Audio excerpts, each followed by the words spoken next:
দেখিস নি আমি কই আছি? আমি এখন পূজা চেরির কাছে আছি। হ্যাঁ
যদি তোমার প্রমোশন হয় তাহলে আমাকে কিন্তু সিঙ্গাপুর নিয়ে যাবে।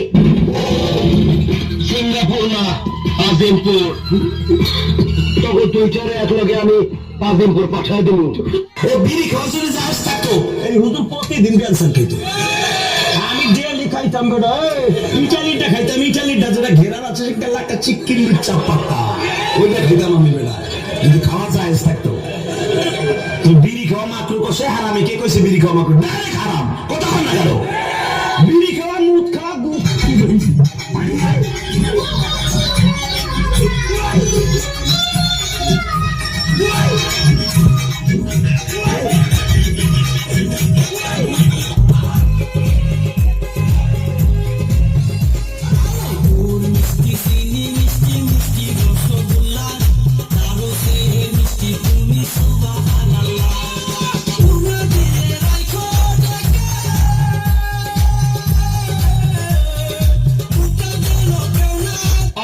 চুলকায়, ভালো শরীরে চুলকায়, আপনার রানে কানে আঙ্গুলের চিপায় চাপায় সারা শরীরে আপনার খালজানি, চুলকানি, পিচি পাসরা, গোটাগাটি ঘা পাসরা ভরে গেছে। চর্মরোগ চুলকানি কিন্তু একটা মজার রোগ। যখন চুলকানি শুরু হয় মনে হয় 70 টাকা রোগের কামলা লইয়া চুলকাই, কি যে ভালো লাগে চুলকাইতে। মজার চুলকানি, চুলকানির টাইমে মনে হয় মরণ চান্দের রসগোল্লা খাচ্ছেন আর কি, এত মজা। চুলকাইতে চুলকাইতে চামড়া তুলে ফেলাইছেন, ভালো জায়গা চুলকাইয়া ঘাও করে ফেলাইছেন। দামি দামি লুঙ্গি গুলো এক সপ্তাহ পড়তে পারেন না, চুলকাইয়া চুলকাইয়া ছিঁড়া ফেলাইছেন। নতুন নতুন